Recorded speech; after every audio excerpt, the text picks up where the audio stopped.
O'Reilly Factor.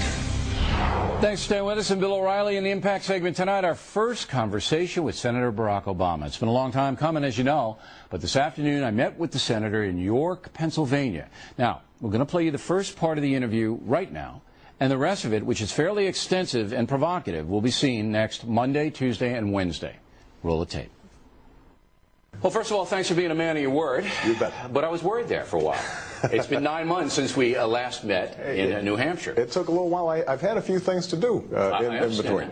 Yeah, but I appreciate you having me on the show. Okay. Let's start with national security. Do you believe we're in the middle of a war on terror? Absolutely. Who's the enemy? Al-Qaeda, the Taliban, a whole host of networks that are bent on attacking America, who have a distorted ideology, who have perverted the faith of Islam.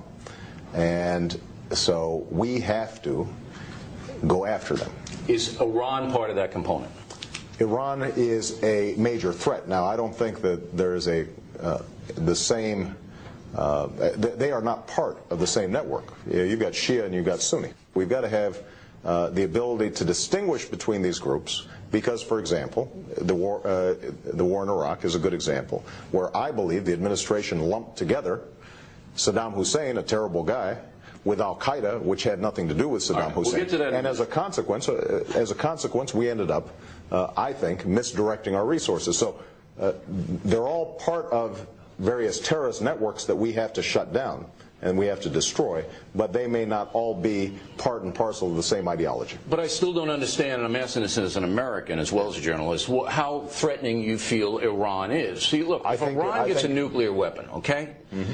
To me, they're going to give it to Hezbollah if they can develop the technology. Why not? And then they say, we don't have anything to do with it. Yeah. So, therefore, the next president of the United States is going to have to make a decision about Iran, whether to stop them militarily, because I don't believe, if diplomacy works, fine, but you've got to have a plan B. And a lot of people are saying, look, Barack Obama's not going to attack Iran. Well, here's where you and I agree. It is unacceptable for Iran to possess a nuclear weapon. It would be a game changer. And I've said that repeatedly. I've also said I would never take a military option off the table. But would you prepare for one? Well, listen. That's the question, though, Senator. Anybody can say option. Would you prepare for it? Look, it is not appropriate for somebody who is one of two people who could be the President of the United States to start tipping their hand in terms of what their plans might be with respect to Iran. It's sufficient to say I would not take the military option off the table and that I will never hesitate to use our military force in order to protect the homeland and United States interests. But where I disagree with you is the notion that we've exhausted every other resource. Because the fact of the matter is that for 6-7 years during this administration, we weren't working as closely as we needed to with the Europeans to create diplomacy might work. You might be able to strangle them economically. Sanctions, maybe. But that's all hypothetical. But everything is hypothetical. But the question is, are we trying to do what we need to do to ratchet up the pressure on them, to change their Okay, we'll assume that you're going to ratchet everything you can ratchet. Right. But I'm going to assume that Iran's going to say, blank you, we're going to do what we want. And I want a president, whether it's you or McCain, who says, you ain't doing that. All right, let's go to Iraq.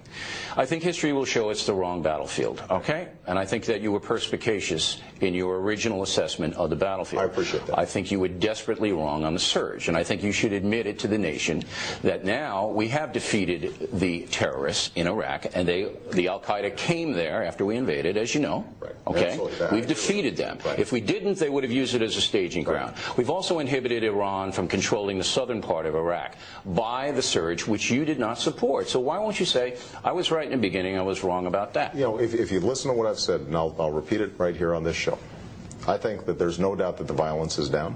I believe that that is a testimony to the troops that were sent and General Petraeus and Ambassador Crocker.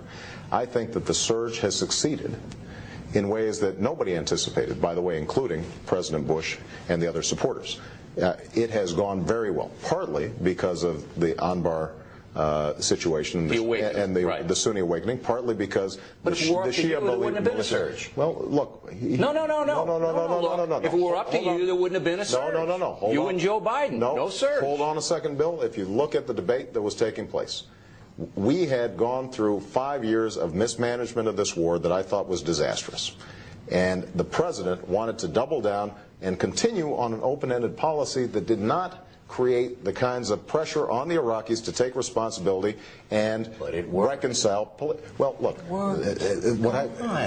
Bill, what I've said is, I've already said it succeeded beyond our wildest dreams. So why can't you just say I was right in the beginning and I was wrong about the surge? Because there's an underlying problem with what we've done. We have reduced the violence. Yeah. But the Iraqis still haven't taken responsibility. And we still don't have the kind of political reconciliation. We are still spending, Bill, $10 to $12 billion a month. And I hope if you're president, you can get them to kick in and pay us back. They've got $79 billion and I'm with in you New York. I'll go with you. Let's go. We'll get some of that money back. All right, let's go to Afghanistan.